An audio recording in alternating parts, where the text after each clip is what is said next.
Vinyl Ventures crew, are you ready for a great show? Because we have a spectacular show lined up for you. This will be our 100th episode, and we're going to do something we love. It's called a deep disc dive. And we have the progenitor of the deep disc dive right here, Bill Hayes. Yeah, thank you. Friend of the show, writer and performer of the Vinyl Ventures end credit theme. Yes. And my best bud since I can remember. And I think his last show that he did with us was almost like 67 shows ago. It was 33. It was the Ziggy Stardust. Yes. And we're here. We've been teasing the Aftermath episode. And by God, today, our 100th episode we're doing it. Is a 3D episode. So guys, let's all raise a toast to 100 episodes of Vinyl Ventures and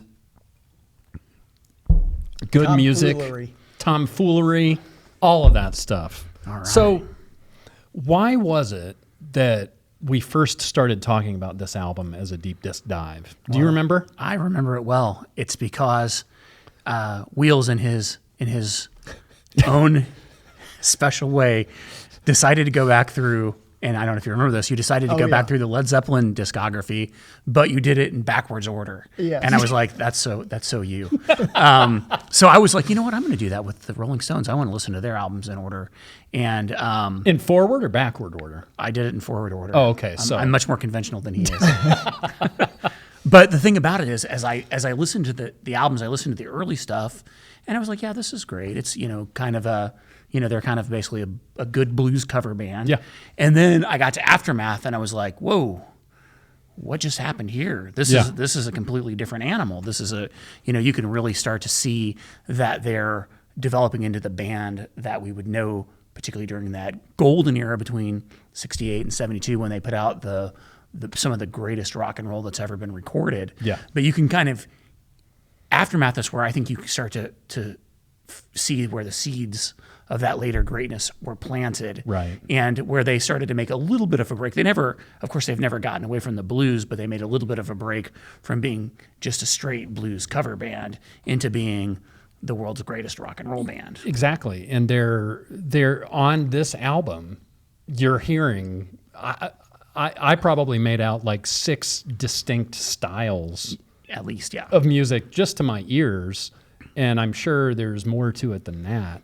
But it's crazy because which album of theirs is this? This came out in 1966. 66. So the early stuff that they put out was from 63 up to 66. So the first albums from 64, they put out the Rolling Stones.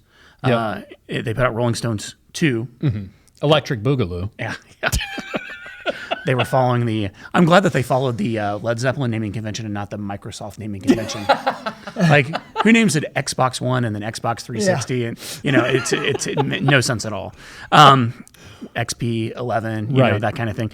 So and then they put out Of Our Heads in 65. Uh-huh. And Aftermath came out in 66. Okay. So, and of course they had a smattering of singles that they put out as well as the albums. So they had done, a good amount of work up to that point, right. but we're primarily still really just focused on blues cover songs. And we've talked about it on the show before, how, the first folks to embrace American blues music were the dudes from England. Yes. Because it had been cast aside. And, probably the mid to late 50s is when those folks in England were digging into all of those, prototypical blues artists from America. And the Stones really were the biggest, supporters of it. Yeah, absolutely. And it's true. I mean, there's blues music on this album, but this is where they were going one direction and just took a turn. Absolutely.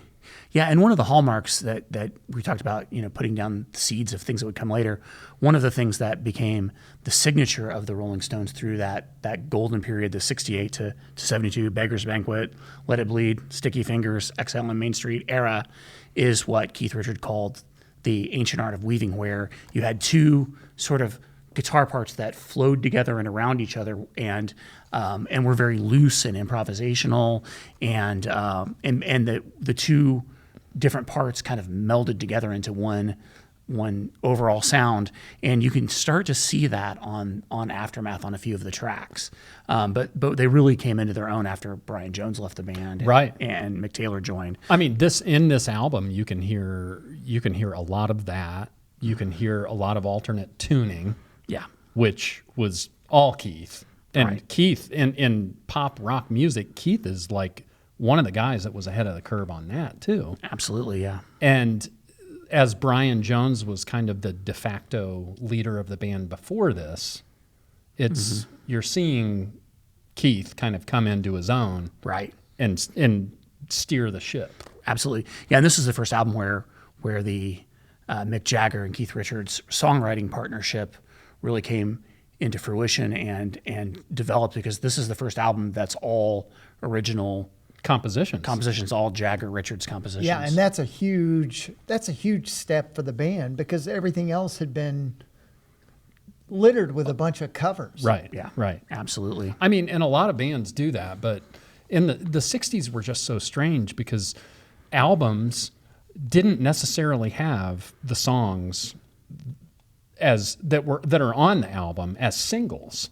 Singles were a completely different thing. We've talked about it a million times with the Beatles, and it's such a hard thing as an American like music fan to really get your head around.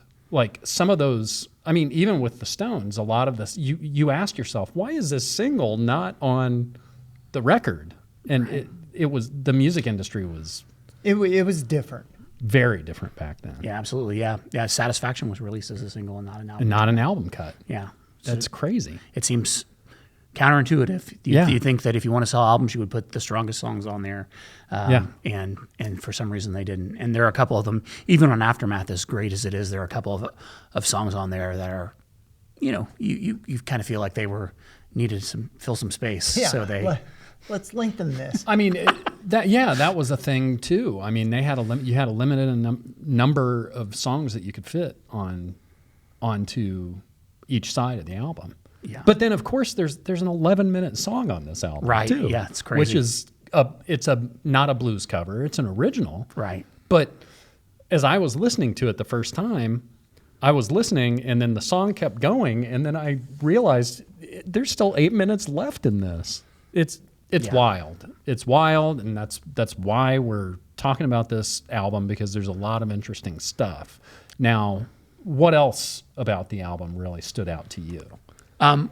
It's an album where Brian Jones does a lot of instrumental experimentation. He isn't just playing guitar. He plays dulcimer. He plays a bunch of other instruments. He plays sitar on Paint It Black, and you can see that he was really going through an experimental phase during this period of time. And it feels like shortly after this really strong phase of experimentation that he kind of just fell off after that. Like it feels like this was kind of like his last hurrah before he succumbed to whatever it was, drugs, mental illness, All of the combination. All the demons. Yeah, all the demons. Yeah, before the demons really grabbed a hold of him, it was kind of his last outburst, and you can kind of feel that there's a changing of the guard where Richards and Jagger are taking over the band and moving it in their direction, and Brian Jones, even though he was doing a lot of experimentation, he was kind of going a different direction. And, before we had that golden period, the album right before they entered that, 68 to 72 golden period was Satanic Majesty's Request. Which I mean, there are some good songs on there. She's a Rainbow. I love that album. Yeah, there's good music on there. I don't like it. You don't like She's a Rainbow? No, I just don't like the album. Yeah. I have it, Yeah. but I don't think I'm gonna put it on and just give it a whirl. Well, ever. I mean, it was an obvious like grab Yes. at what the Beatles had done. Sure. I mean, everybody makes such a big deal about the competition between the Beatles and the Beach Boys. Like the English band and the American band. What did the Beatles just do? Well, here's Brian Wilson. This is what he's doing now. The Beatles listen to that and then they retort. But that had to happen with the Stones too. Sure. And that album, all the way down to the style of the photography on the cover, Right. Oh yeah. is a pretty big pull from what had already been done by the Beatles. Right.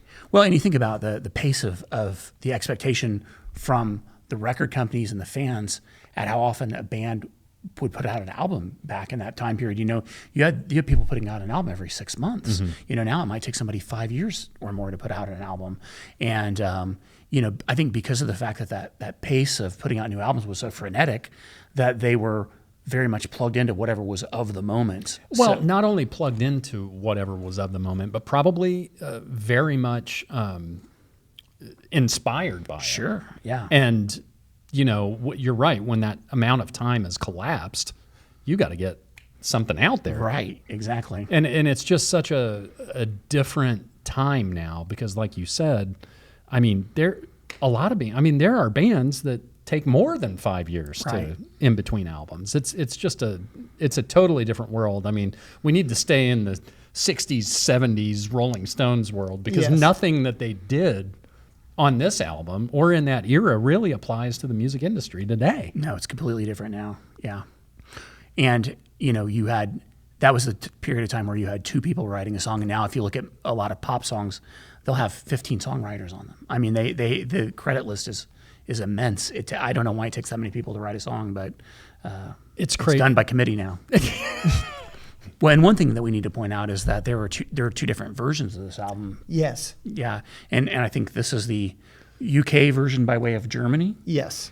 Yeah. that Wheels brought in. But so some of the songs are on the UK version of the album, some of the songs are on the US version of the album, and some of them are on both versions of the album. So it's completely confusing. And I guess the only reason it's confusing to us now is because we're privy to that. Right. If you think back in 1966 when this came out, nobody here knew what the hell was on the one that was No. released in England.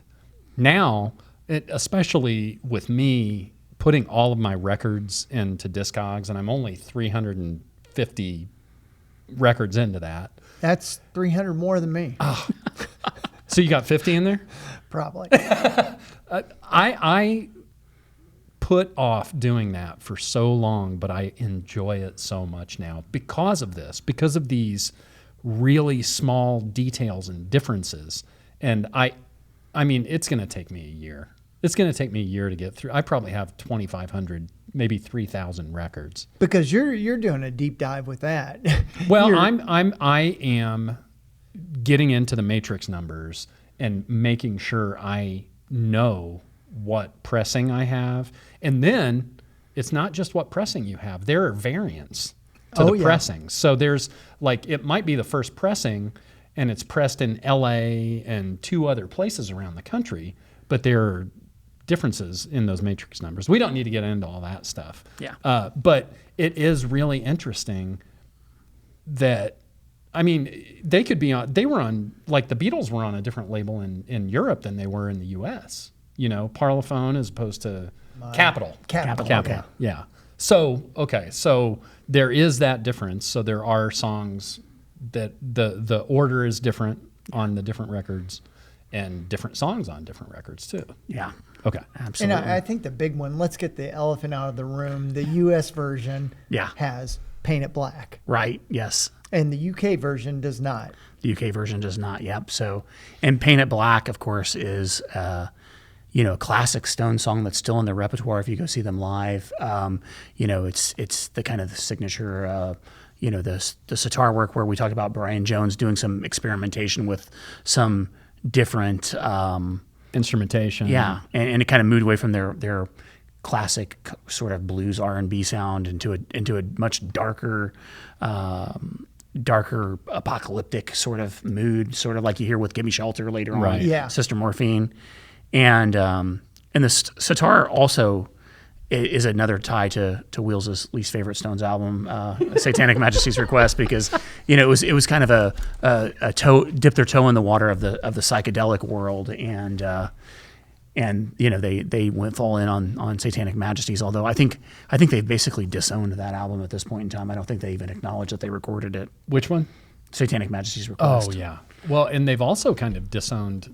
they don't play Brown Sugar live anymore. Oh, really? Wow. Yeah. That is not in the set list, which, they've got their reasons for it. We don't need to go into that. But yeah, I mean, when I hear Paint It Black, I mean, are we talking about both versions, or are we just going to talk about the? We're going to get there, but Okay. I think Bill feels like, and I agree, the UK version is better than the US version, and most people out there have the same opinion. Yeah. I mean, Aside from Paint It Black. aside from Paint It Black, but well, I mean, the UK version opens with "Mother's Little Helper," which again is a not just a great song, but it also gives an insight into a direction that Jagger goes, particularly with his lyrics from this point on forward, where he's pretty misogynist. Yeah. He is, he seems to have kind of a general disdain for women in a lot of the songs, and this is certainly one. It's a song about what I would interpret a housewife who's taking some sort of amphetamine or something to get through the day, and kind of the Requiem for a Dream kind of thing. Yeah. It's crazy to me because you swap out those two songs. Both of those songs are both great Rolling Stones songs, Right.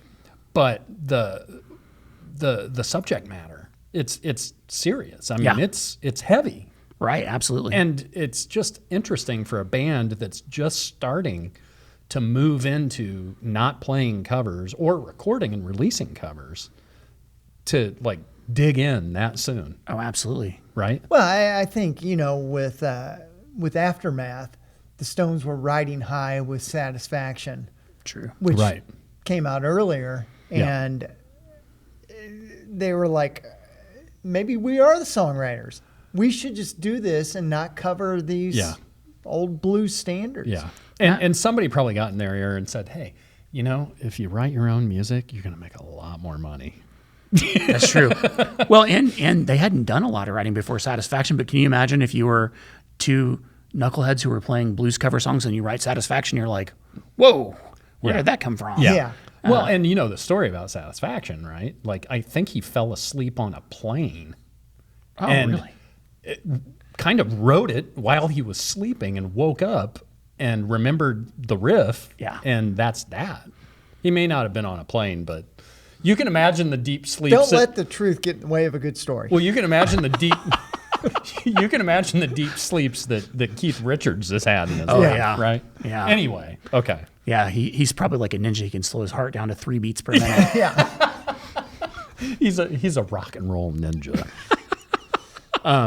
Better than a Beverly Hills Ninja. Right. Yeah, Right.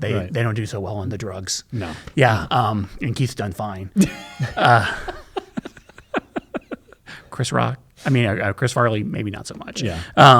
Yeah, but looking at your outline, just so you guys know, we have like 8 pages of an outline that Bill put together, and it's about 8 I'm a pages. nerd. It's 9 pages less than we had for the Ziggy show. Oh, that's that just. But I never, in a million years, in looking at all this shit, thought, hey, you know what might get mentioned today? Beverly Hills Ninja. well, Ding, ding, ding. just like the album has deep cuts on it, we've got deep cuts of our own, Yes. That's true. and that's one true. of them. Yeah.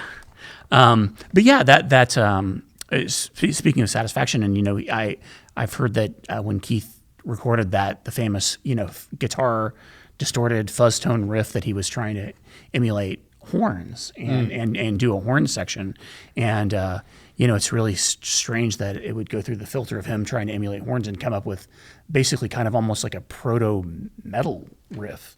It was like the first really Kind of fuzzbox sounding. fuzzbox sound. Yeah, and I mean it was early use of that much distortion. Right. I've heard that that Rocket 88, when they recorded that they had distortion on it, but it was by accident because they dropped the amplifier on the ground and it caught. Have you ever heard that before? No. Yeah, that's I guess Ike Turner's amplifier when they recorded that song, he dropped it, and so a lot of people consider that kind of the first rock and roll song. There's no first anything, but a lot of people consider that kind of the first real rock and roll song as a So separate he genre. dropped the amp, and that's the sound it was making. And Yeah, he dropped the amp and it created some kind of a short circuit inside it or something, and it caused that fuzzy tone that's on that album. Wow. Or on that song. Yeah. that's crazy. Yeah. Huh. And also, I didn't think we'd be talking about Ike Turner. This show is already one of my favorites. You never know. You never know where it's going to go. Just don't smack me. Nah. So let's get into the songs, and we're talking about the UK version, which has 14 songs, and the US version had 11 songs. Yep. So 3 songs less. Yeah. Yep. Yeah, and "Stupid Girl," the second song, is on both versions, the U.S. and the U.K. And it's one of the times where he leans into Mick Jagger leads into kind of his like sarcastic, Yes. almost like biting Humor. Humor and it's almost like a spiteful humor though. Yes. He does a lot of that over the years, Right. and that this is kind of where he kind of started into it. So you hear that some later on, like songs like "Some Girls," "Dead Flowers," Right. "Faraway Eyes." When I was listening to this and that song came on, it's again, it's so strange because the subject matter and what he's saying is like serious, but the melody and the way the music sounds, it digs into your brain, and you can't get it out of your brain, and you're singing along, and then I'm like thinking about the lyrics and like listening to it again. I'm like, oh, Mick must have gotten his heart broken or something here. Well, where the Beatles did love songs, the Stones did not do love songs. Not until Angie and Wild Horses and stuff. Yeah. Well, but who even knows how much of a love song those are? Right, right. It's true. I mean, everything about that song, "Stupid Girl," to me screams, the record company hears it and they're like, well, this is not a single, or this isn't, you know what I mean? Yeah. Yeah, and the instrumentation on it, to me, it almost reminds me of a dark Beach Boys song. Yes. That's a great point. Yeah, I was searching for that. Every time I heard it, I'm like, what does this remind me of? Yeah. It's like if instead of surfing, the Beach Boys like worked at a slaughterhouse. Yeah. Yeah. With a girl they didn't like. Yeah. That's great. Yeah. And then we talked about that. Sounds almost like a dark Beach Boys song. And then you get to the next track on the album, which is Lady Jane, which is on both the US and the UK version. Yep. And that song is an introspective, quiet ballad where he doesn't seem like he hates Lady Jane. No. It seems like he's like pining for her. Yeah, pining for her. And one of the things, when I listen to it, I cannot help, one of the things that I mentioned is that I feel like if that hadn't been for that song, I'm not sure that there would have been a Led Zeppelin 3, because a lot of the like acoustic. That's a great point. Yeah, a lot of the acoustic styling of it is it has a kind of a Baroque feel to it. Yeah, it's very Baroque. Yes. It seems like something you would see in a period piece, It or hear in a does period sound, piece. Yeah. And that's something I think that I don't know if Led Zeppelin would say we were directly inspired by that, but I feel like when you listen to that song, you can't you almost can't help but hear maybe some stuff from 3, or maybe like Going to California from Led Zeppelin 4. Yes. So there's some some connective tissue between those. I am so glad that you mentioned that, because today when I was driving, I was listening to this, and I was starting to say that in my head, I'm thinking it sounds like Led Zeppelin, but Led Zeppelin, if you're talking about 3, didn't come out for another 6 years after this. Yeah, absolutely. So it definitely had influence. Absolutely. Yeah, it was in the water, I guess. Yeah, and it's, you kind of forget that they aren't contemporaries, right? I mean, the Beatles obviously blew up before the Stones did, but in my mind, I think, especially when I was younger and not really digging into the Stones, I always put them at the same time, but they're really not. No. At all. That's a great point. absolutely.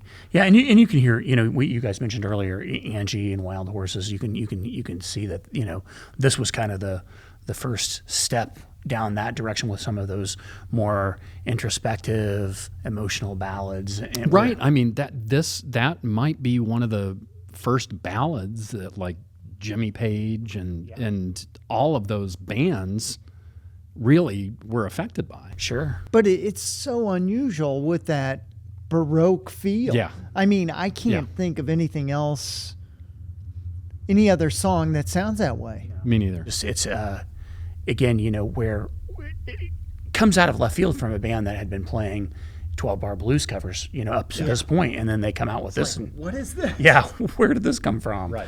But it's awesome. I mean, and it's what you would expect if you think about in 1966, these guys were, what, 22, 20, maybe 23 years old. Early Yeah. 20s. Yeah.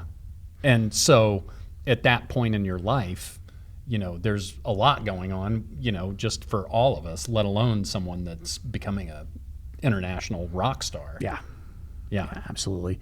Yeah. And then, of course, that's a great song. And then another classic is right after that on both the U.S. and the U.K. version. We have Under My Thumb. Yeah. And Which they still play. yeah. Yep.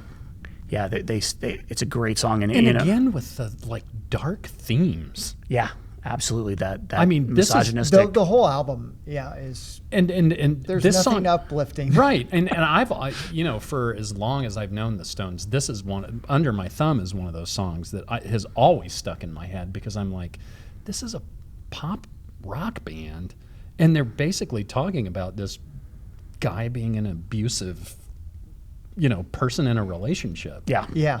or at least a very dominant. Dominant, Yeah. yeah. It's not crazy. abusive. Yeah, it is, and it's also a departure because you've got that marimba playing, the marimba Yes. groove, very slinky and funky, and it definitely, it probably even leans more towards what they're going to do after their heyday period, like into the 70s when they were Right. doing, Right. Emotional Rescue and that sort of thing. So it's a little more funk oriented. But And who was putting like xylophone and marimba on rock music? yeah, In the 60s. The only bands that were really using instruments like that are jazz combos. Well, and I read somewhere that Keith said that Brian Jones was getting kind of bored with guitar. Yeah. And that's why he was branching out into all these other instruments because he was getting bored with guitar, probably helped by substances and alcohol. yeah. But I mean, that was one of the drivers. He was a lot like Syd Barrett, where he just kind of moved away Yeah. from that sound and he wanted to do something different. I never thought about that. That's a great comparison. He definitely followed sort of a parallel path to Yeah. Syd Barrett. Yeah. That's true. I mean, Sid lived for years beyond that. Kind Yeah.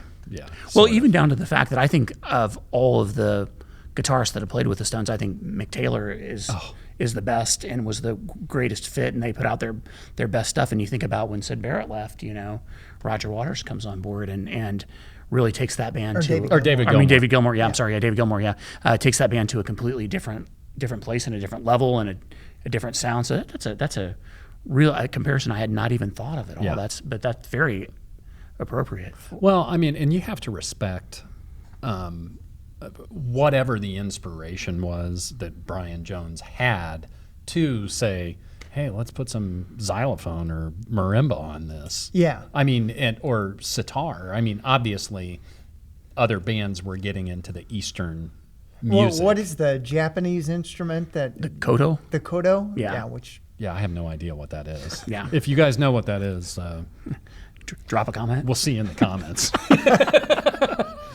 Yeah. I mean, there's a lot of research that went into this, but we don't know what that is. Yeah. So You have to draw a line somewhere in the sand. I guess or so. you'll be there forever. I guess so. We're going to get Yeah. a lot of angry Japanese music fans talking to do you us. not know? How do Yeah. yeah, this guy played the koto like a mother. Sorry, Yeah, it's all good. it's going to happen. We're going to Yeah. we're going to get off track. I told you Johnny Cash's train was coming by. Yeah, Yes. yeah, we definitely heard it. We hung our heads and cried as it went by. Yeah. So we talked about Paint It Black. That's the next track on the album, and then we've got Don't You Bother Me, and that's on both the U.S. and U.K. versions, and it's kind of it's a blues. It's like a boogie woogie. Yeah. And that song, Don't You Bother Me, is one where you can kind of see the burgeoning or the planted seeds of that guitar weaving part, where you've got two different guitar parts that are moving around each other. It's not like one of them is strictly a rhythm person and one's strictly a lead. They're doing kind of a hybrid. They're each doing their own thing. Yeah, and it works so well. And there's something about that you're a musician. You've recorded music, and there's something about when you get in and you when people record music, a lot of times now they record it to a grid. It's locked into that grid. The timing doesn't vary at all. And a lot of times they'll take sections and record one chorus, and then they'll just copy it and paste it. And it gets a little boring. And and the thing about this is, like, every bar is different because they're just kind of going wherever the muse carries them. Yeah. And you just don't have that as much as you used to back. Not to get too inside music, but the thing that is crazy about what you're talking about is the rhythm of that is very kind of boogie woogie feeling and syncopated. Yeah. And it's not noticeable because they do it so well. But there are those pushes and pulls and tempo. And that is something that I don't think everybody picks up on. No, right. I don't think most people do, but it definitely makes a song more interesting. And if you've got it just like locked to a metronome, it's just kind of, it's fine. But it almost becomes hypnotic, right, when it's right on the beat, all the time. Sorry, this is what happens. Yeah. Well, I think part of the magic of the Stones is that they were primarily a live band, and even when they recorded in the studio, you've got 5 guys or 6 guys if you've got the piano player there, and they're in a room together and they're playing live together and recording it, and them feeding off of each other and taking cues from one another. And an inevitable part of that is you're going to have some tempo fluctuations. When there's a more exciting part of the song, you're going to speed up a little bit. I mean, I think most people who've played music just do that naturally. But and on that subject, I mean, Charlie Watts was a true lover of jazz. Absolutely. And the way that he played rock music, there's no other drummer that's been recorded and released that plays the drums like that. No. You know what I mean? Which is kind of wild. Also, the same thing with Ringo. I mean, he was originally a left-handed drummer, and the reason that his fills and stuff sound the way they do is because of that.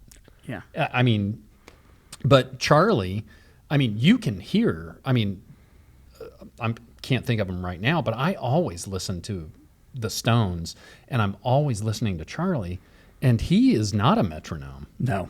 At all. No. But he and Bill Wyman were locked in so closely together that they kind of provided that foundation. The foundation, so that the other guys could meander a little bit. Yeah, they can go off and do whatever they want. Yeah, and as tight as the Stones were, and at this point, for as long as they've been playing live, man, they are exactly what Bill and I talk about all the time. They are like this far from completely falling apart. Yeah, and I love that. That's my favorite. Like when somebody's like just on the edge of just chaotically breaking down. There are times where you listen to them and it sounds like at any minute they might just take their guitars, throw them on the floor, and just walk away and never play them again. Yeah. And I love that. Or do a Pete Townsend and just shove them through the amp and walk off stage. Yeah. Yeah, there aren't a lot of bands that have that like element of chaos to them where you're like, is this whole thing going to fall apart? Yeah. Are they just going to stop playing? I think one of the other bands, the great bands that does that is Neil Young and Crazy Horse. They always sound like they're teetering on the edge of disaster. Yeah. And it's awesome. It makes the music exciting and interesting and not predictable. Yeah. If you listen, I'll share that Superstition Blues tune that we recorded together 3 or 4 years ago with you. It sounds, I mean, not on that level at all, but we are like this close to just going off the cliff. And the song lasts until we hit the ground. Yeah. Yes, it does. So, the next track though, Going Home, but that, again, it's on the US and UK. And the UK. And it closes out side 1 on both. Yeah. And what stands out to you on this one, Wheels? I love this song. Okay. I really do. Yeah. And I think it's because it's a long song, but it has a build. And when they hit that bridge, they just go into jam mode. Yeah. Yeah. Is this the one that's 11 minutes. 11 long. minutes? Yeah, It's crazy. You're talking about an era where the songs were 2 to 2.5 minutes long. yeah, they were jukebox songs. Jukebox songs. And they could, there may be on one version of this, there's 14 songs, 7 songs on each side. That's all well and good. It is crazy to me that every other song, basically every other song on this album fits into that like 3-minute Yeah, they're pretty time standard frame. songs. And this is 11 minutes and like 6 seconds. Yeah. But you can definitely hear where it's pointing to stuff that they would do later, like on Sticky Fingers, Can't Hear Me Knockin', Let It Yeah. Bleed's Midnight Rambler, where Oh, yeah. they're just these open jams and Both those songs yeah. sound just like this. Yeah. Yeah.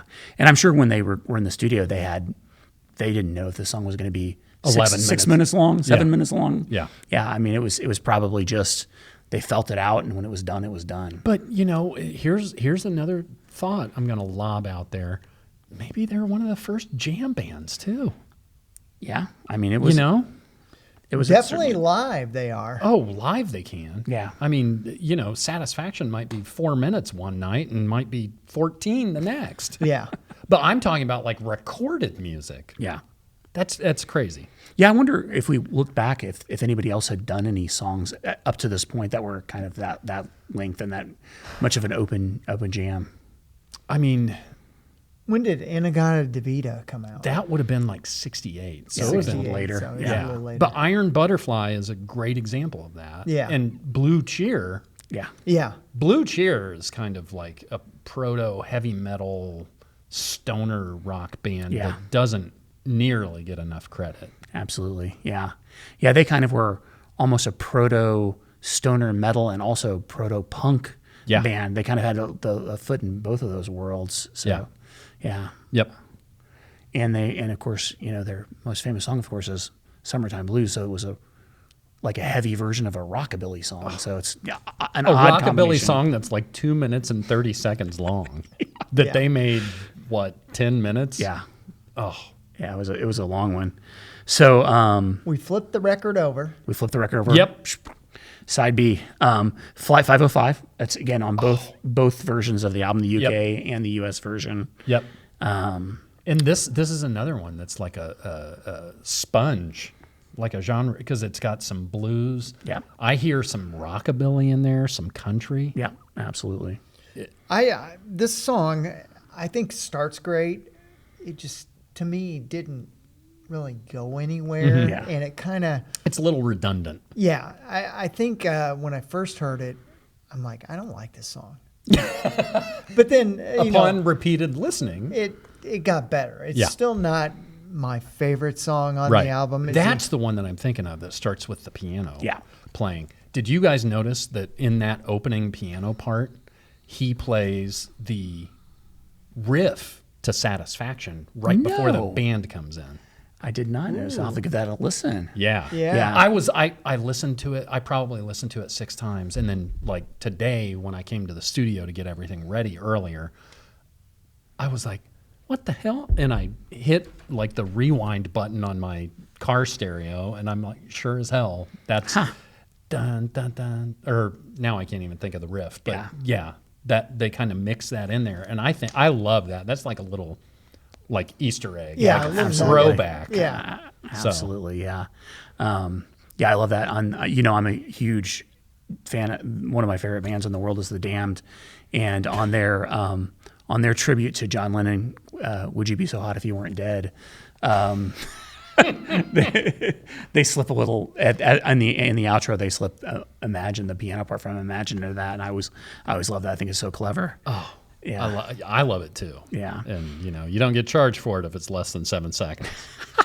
There are things where people have iterations of a style or of a song, and I feel like this was like the 1.0 version of some other songs like "Rip This Joint" and "Rocks Off." So it's similar-ish in that way, and it feels like a a song that you could definitely see them playing in a smoky bar on the south side of Chicago. With empty glass bottles flying and Yes. hitting chicken wire. Yeah. Yes. Yeah, and then High and Dry, that song is on both the U.S. and UK version, and it's a very countryish, echoes of like Sweet Virginia, Country Honk, and Mick Jagger really leads into the hard American R's on that Right. song when he's singing Yeah. it. Right. Yeah, That's an interesting affectation too, because a lot of times I find that you, especially, I guess like with some post-punk stuff from the 80s, late 70s and 80s, these bands are from England, but you can't tell. And then there are some that you absolutely can. yeah, And it's just, I never really thought about it, but yeah, Mick does do a little of that, like going in and out of character right. in singing these songs, which is just, it's Mick. Yeah, Yeah, High and Dry though, it sounds like something you would hear on the Sinners soundtrack. It's like old blues, Yeah. like Yeah. 30s blues. Right. It's very deep. Like the band being at the crossroads. And, Yeah. Yeah. signing. It's not like, post World War II blues. It's pre World Yeah. War II Yeah. blues. Yeah, which is so distinctive Yeah. and interesting yeah. for a band to say, let's put this on a record. Yeah. But the other side of that is they were probably still in that mode, like looking across the Atlantic to the U.S. going, why do you guys not like this music? Yeah. Why do you not listen to this music? Right? absolutely. You got to respect them for that. And all the blues guys respected them for that. Oh, yeah. Yeah. Well, I think a lot of the blues guys were probably thankful that this band, these young guys from England, gave them the credit that they deserved. Yeah. And called them out and then made a younger generation seek out these classic albums and then basically lit a fire for all these other blues-based bands to just blow up. yeah. Yardbirds, you had the Butterfield Blues Band, you had the John Mayall group. Yeah. All of it. Yeah. Yeah, there's a lot of great stuff that came out of there. Yeah, and then we're sticking with the UK edition here. Next song on there is Out of Time, which has the signature Charlie Watts drum beat, if there is one. Everybody knows that one. And one of the things that I am a bass player, so I love the fact that the bass is mixed much higher in this album Than the rest and you of can the hear songs. it. Yeah, and it definitely has a Motown feel. And it's Jim, you can hear a little Jim yeah. Jamerson in that. Little I love Jamerson. that. I love this song. And it's for that reason, obviously, because I'm huge into that Motown Stax type stuff. Oh, me too. But when you first listen to this record, I don't think it registers. But upon repeated listenings, they are just all over the place. Yeah, absolutely. Yeah, they're bringing a lot of influences to the table. And, just introducing a lot of things to the people that would be listeners. Yeah. That otherwise they probably wouldn't Yeah. be conscious of. Yeah, and one of them, I don't know which person is playing which part, but one guitarist is playing an acoustic guitar, one's playing an electric, and you get a little bit of that weaving that Keith Richards talks about later, and that you really hear heavily through that golden period from 68 to 72. Yeah. So it's kind of a little hint of that. Absolutely. Yeah. And then It's Not Easy, which is on both of them. You can really hear that kind of hint that it's going to be that golden era is coming up. This song probably could have been on one of those albums if Mick Taylor had played guitar on this, but there's really no lead guitar on it. There's no, it's just one guitar, but it could have easily been on that, that later period stuff. It was really similar to that. And then I'm waiting on US and UK versions both. This is another one where Brian Jones is not playing guitar. He plays dulcimer. Yeah. This song was in Rushmore. Yeah. Yeah. Oh, yeah, that's in right. the soundtrack. Right. Yeah. Which is crazy for that movie came out, what, like 96 or so? Oh. 98. Even then, like licensing a Rolling Stones song For an indie movie. for an independent movie had to be like super expensive. Yeah. Probably took a quarter of their $2 million budget. That's right. I had forgotten about that because we were talking about Yeah. Jason Schwartzman being Talia Shire's son. Yeah. Yeah. Which, we don't just talk about music on this podcast. We talk about movies too. It meanders wherever it wants to go. It does. It does. Yeah. It's got its own mind, just like Mick Jagger. Yeah. Take it or leave it on the UK edition. Again, that's another one where Brian Jones sits out the guitar playing, and I did research, but I couldn't find out whether some things that I read said that he played organ on this, and some said that he played the Japanese koto. Yeah. So I'm not sure what he's actually The playing. heretofore unknown Japanese instrument called koto. Yeah. I could honestly sort of take or leave this one too. Yeah, me too. Yeah, this song's very pedestrian. Yeah. Yeah. Yeah, there's probably a reason it's towards the The tail end of the second inside side. of the second side. Yeah, exactly. Exactly. Yeah. And then Think is the next song. It's on both album versions, UK, US and UK, and you can really hear that weaving that happens later on in the golden period on this. It's maybe not the best song on the album, but you can see what's coming in the future. It's definitely going to give you a peek down the road a few years. Yeah. Kind of foreshadowing, Yes. if you will. Yes. And then What to Do is on the UK edition, and it's kind of a weird song too. It borrows a little Beatlesque Yep. melody, kind of Beach Boys. yeah, and kind For of sure. kind of some R&B influences, kind of a grab bag of different stuff. It's a goofy song. It really is. Yeah, I can't argue with you there. Yeah. But that being said, you can, especially being conscious of it, hear those things that he's talking about. There's just, it's almost like they're reaching out for inspiration. Sure. Maybe not in the with the best result, Right. but you can hear that. Yeah. And that's always, I think that's always cool. Well, and even the things that are maybe not the top tier A-list songs, you can tell that they're building up to something. Yeah. And even the stuff that's not their best stuff is interesting in that you can see that they're preparing for something bigger and better in the future. Yeah. And that they're open-minded Yeah. in that journey. Yes. That we're trying to do something here. We don't care exactly that the result might not, like, we don't care that 65 years from now a guy on a podcast is going to call this song goofy. Well, I mean, when you write a song, What to Do, and you're talking about you can't figure out what to do. Yeah. It's true. Yeah, absolutely. It's very meta. Yes. For sure. But I think that it's interesting to me that the difference between the two releases, there's three more songs, Yeah. which is wild.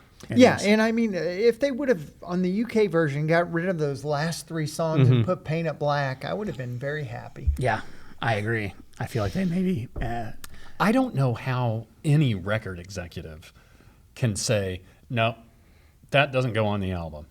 You know what I mean? right. There was probably some controversy because there's some hidden meaning, and I see a red door and I want it painted black. So I'm sure. I'm sure about that, but just But in the UK, they were much more stodgy. yeah, that's a good point. But I mean, just on the surface, if you aren't even thinking that deeply about the song, that is a killer song. It is. That is an era-defining song. Yeah, absolutely. That song includes a lot of things that when people think about not just that time period, but that time period for that band, it's so distinctive. And it's Yeah. just so wild that it wouldn't be included on both versions of the record. Absolutely. And when you see rankings of all the Rolling Stones songs, it's always in the top 10. Yeah, or the sure. top 5. Yeah. Because I think it's something. I think it's a relatable, like, you know. It just has such a good rhythm and sound. Yeah, and even up until this time, the Beatles weren't necessarily exploring. I mean, Loser and Nowhere Man may be around the same time. Yeah. But pop songs are almost always like upbeat. Yeah. And, you know, lighthearted themes. And this isn't. Yeah. Mostly love songs. Yeah. Yeah.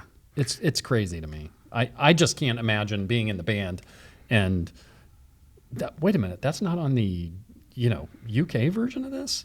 Maybe they were, you know, maybe the folks over in London were depressed enough with how much it rains there and how bad their food is. Well, I think, you know, they were still very much in a single mode, so they're wanting Sure. to sell more singles. Yeah. That's a good point. Yeah. Huh. May have come down to economics. Yeah. Which we don't have to get into here. No. Yeah. Well, I'm not good at math I'm not qualified either. unless I'm talking about how many milliliters of something is in a bottle. Yes. Isn't it weird how in America, almost the only thing that made it into the metric system is soda and drugs? Yeah. We have kilos and liters, but everything Yeah. else is gallons. It's gallons Yeah. and Yeah. ounces and For some reason, those two industries just were leaned into the metric system. well, I mean, here's a mind blowing thought. Originally, soda had drugs in it. That's true. That's true. Yeah. I mean, So it's the same thing. Same thing. Yeah. and he's drinking a soda drug right now Yeah. as we Yes. speak, right behind that record. How many milliliters is that? I don't know, but I bet it's about 10 ounces. Don't ask me to do the math. Yeah. No math. Yeah.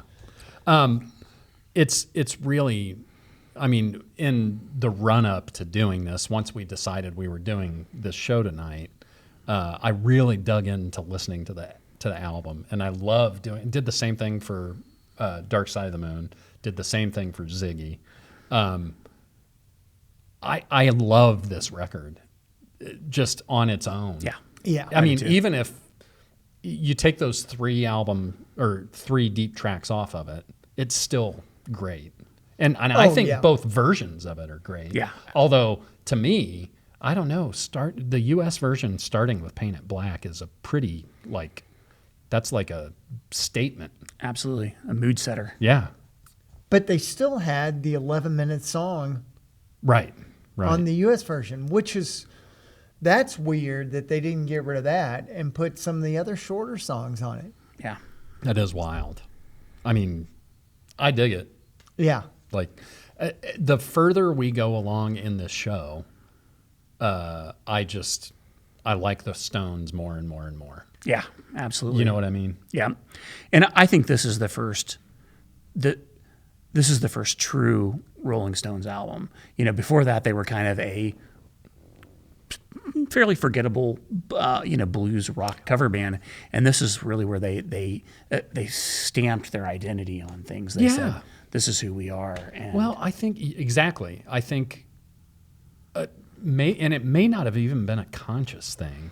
oh, I doubt it was. Yeah. You know what I mean? Yeah, I think they were just pulling things out of the air, out of the zeitgeist. You know, this was in an era too where you didn't have the same kind of stratification of music where you've got, you know, this is a rock song, this is a country song, this is a, you know, classic rockabilly. It was all played on the same stations, all Yeah. meshed together. And Yeah. they're, you know, now you've got very specific, especially in the era of streaming, you've got these very specific Genres. narrow genre specific.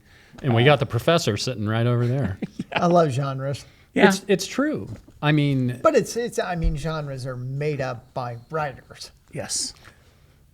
yeah, exactly. And then they're acted upon by record executives. Yeah, absolutely. And you know, I'm certainly not some sort of like musical elitist where I'm like, I don't recognize genres, because Right. there are genres of music that I love Yeah. and lean hard into. So, you know, I can see a value in it. But at this point in time was kind of before that had happened where there were these strict lines of delineation between different genres. They were, you know, you would hear, you know, a Stax song, and then you might hear a Beatles song, and then you might hear a Beach Boys song. Yeah. You might hear Ike and Tina Turner. You might hear Nutbush City Limit. You know, Right. you just don't know what you're going to hear. Yeah.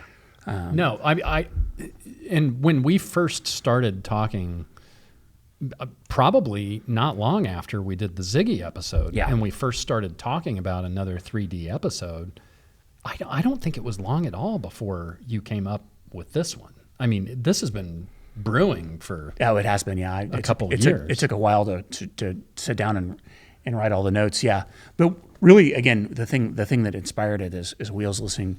When you told me that you listened to the Led Zeppelin discography, I was like, oh, that's cool. And then you're like, but he listened to it backwards, and I was like, that's an interesting take, because you're kind of going from the worst stuff to, you know, you're kind of climbing the hill. You know, that's true. But in talking about the Zeppelin records, I mean, you listen back to Coda, and you listen back to In Through the Outdoor and Presence. I mean, man, there's really good stuff there. Maybe not the glut of good stuff that there were on the earlier albums. Yeah. But I think what that does, it's kind of like, a lot of times I talk about when I go out for a run, I will just listen to something. I won't listen to music in the order, like album order necessarily. Yeah. Sometimes I will. Shuffle. But I think what it does is it just clicks your mind to just another degree, and you're taking it in such a different way than you've been programmed to. Yeah. You know what I mean? Like, you couldn't, when we were like first putting our garage band together, you couldn't listen to Led Zeppelin in any order but the order that they intended it to be. Yeah, that's true. Right? Yeah. You couldn't, I mean, unless you recorded your own cassette in different orders. So we were all kind of programmed to hearing it that way. Absolutely. And then when you hear it, like listening to those records in reverse order, that just opens up a part of your mind that has probably never been discovered. You know? Absolutely. I don't know. I got really deep there, but that's what. It's the Yeah. dark That's- side of the moon. What is it? It is a deep disc dive. It is a deep. The deepness is an expectation. And I'm talking about discs yes. Yeah. and cassettes. Yes. Yeah. Yeah. No, this is certainly the album that the Stones really became the Stones, Yeah. for sure. Well, and the fact that they wrote all the songs on both versions. Oh yeah, Yes. yeah, Yeah, and it was, and as we mentioned earlier, it was kind of Brian Jones's his high point, his nadir in creativity, and then after that, due to substance abuse, mental illness, combination of those factors, he just wasn't what he had been before, and the other two, probably maybe more assertive personalities with Jagger and Richards, took over the direction of the band and took it into a great place. But oh yeah, Jones, as we know, became kind of a rock and roll casualty, every time I listen to when I worked at the record store in college, Rock and Roll Circus got re-released on, of course, just on CD then, and that have you guys ever dug into that? Oh yeah. It is wild. It is really very wild. But I listened to that, and then this, which was just a couple years before Rock and Roll Circus, and I wonder a lot what this band would have been had Brian Jones been able to keep it on the rails. yeah. Because there was, I mean, this is 1966, right? And you're talking about all of this rockabilly, this country influence, the marimba, the kodo, all of it, the sitar. I mean, if they had kept going, where would they have become a progressive rock band? I mean, they've got an 11-minute song on this That's true. album. It's wild. yeah. It's one of those great mysteries that we'll never know. Yeah. Yeah. Well, I mean, thinking about the songs, I mean, how would you rank them? Oh God. Because we've got, I mean, basically, 14 songs. Yeah. How would I rank them, like per U.S. version and I mean, European version? Throw Paint It Black in there because that's the main difference. To me, That's- that and Mother's Little Helper are the like standout songs. Under My Thumb's right up there with me. And Under My Thumb, yeah. Well, absolutely. I think all the first album side of Aftermath is spectacular. Yeah. I mean, it all has the same groove, and it goes into, even though the songs are different, but they feel like they fit together. yeah, cohesive. Yeah, for sure. I totally agree. And I also agree that the 3 songs that you kind of think are throwaways are kind of throwaways. But when you start getting into this and you dig into it the way Bill has and we have and you guys have now, even the songs that you don't like so much, you sort of get attached to. Sure. You know what I mean? Yeah. Because it's a work of art. It's one piece of art, you know, whether it's the European or the U.S. version. Mm-hmm. And I don't know. I get too sentimental about stuff like that. But I mean, I even love the cover, the way the cover looks. Like It's very much the period. yeah. Yeah. And it's kind of like, hey, we're sort of emulating the Beatles, but we're throwing some magenta over it. You know what I mean? Yeah. It's kind of an homage to that very heavily shaded portrait. Yes. But what can we do to make this different? Yeah. Right? Switch it up a little bit. And that's got to be, I mean, you have to respect a band that's been around. I mean, obviously there were fits and starts, but these guys were chasing that Beatles carrot from the beginning. Sure. I mean, you know, the reason that they got a record deal had a lot to do with the popularity of the Beatles Yeah. and most other bands at that time. And they're still doing it in 2026, and the Beatles haven't played live for 50 years. Yeah. It's amazing. Right? I don't know. Yeah. Like I said, I mean, there's a lot of reasons to love the Stones, but the longer they do it, I think those reasons are more and more. Sure. Yeah. Yeah. And you have to, at this point in time, I can't think that they're doing it for the money. I mean, they have to just be doing it for the love of the game. None of them, I can't imagine that any of them would need money. Well, and that, you know, I think they're doing it for love of the game, and that's all they know how to do. Yeah. I mean, what are they going to do? Yeah. Sit, you know, they're 80. They don't want to sit at home and, you know, grow flowers and take the dog for a walk. Well, they're more interested in dead flowers. True. I could do this all night, Nice. boys. Nice. You go, stupid girl. No, I mean, you're right. It's their vocation, right? Yeah.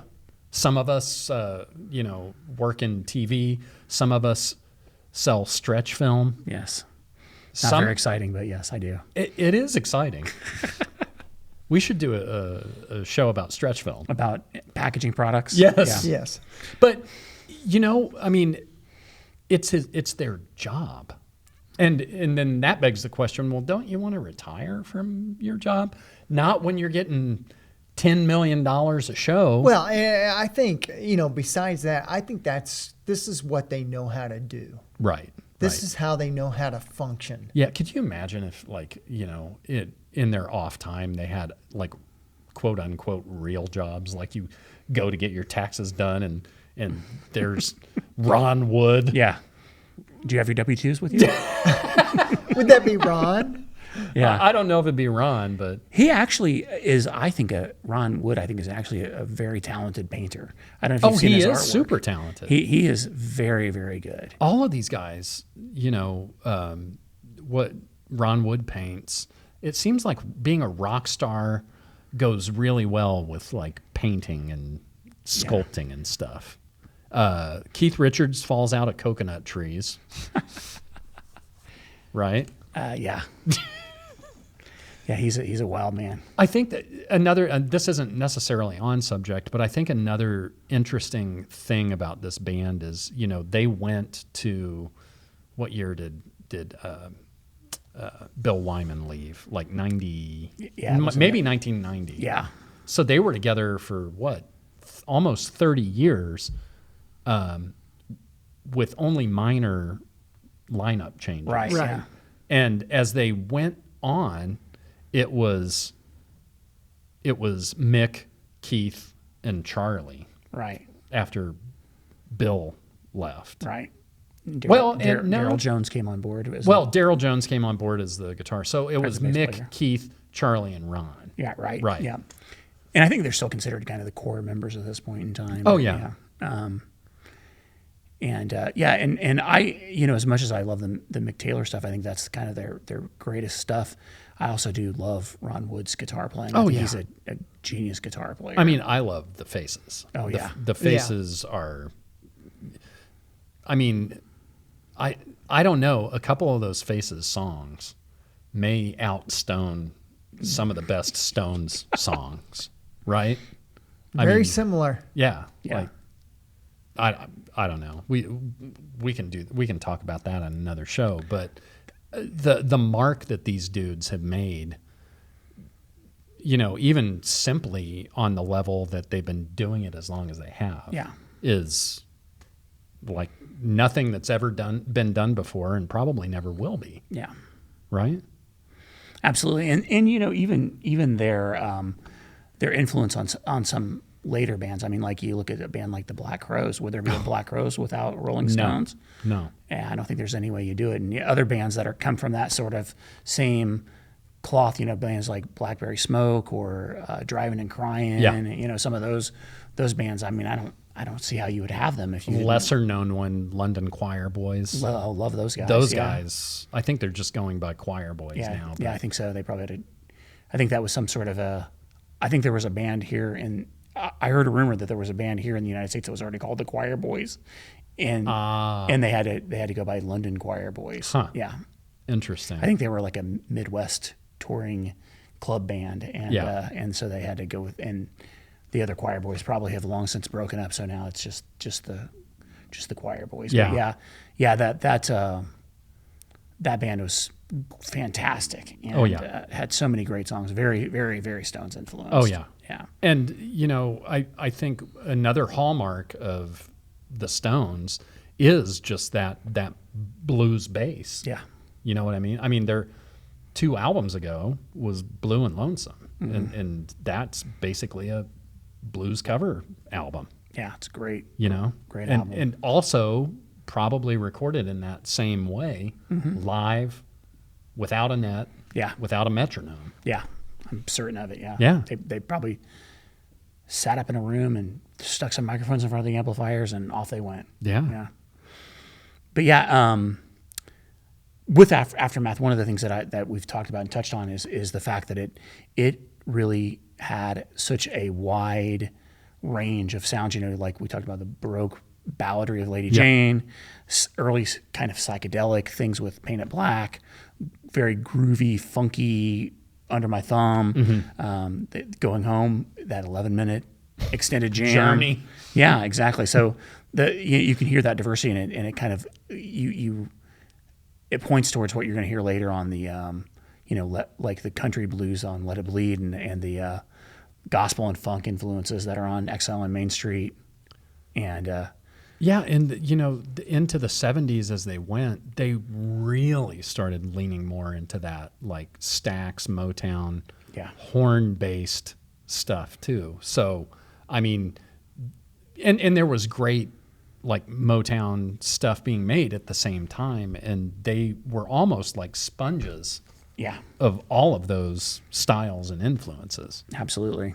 Yeah, they were taking it all in, but this hopefully this will prompt the people who are listening at home or watching on YouTube to go back and maybe revisit this album, and hopefully they'll hear kind of what we're hearing, that this is where those initial seeds were planted that would eventually a couple of years later grow into those 4 albums in my opinion between 68 and 72 are probably 4 of the greatest rock and roll albums ever made. Yeah, like almost untouchable. Yeah, almost untouchable, and all of them are so strong.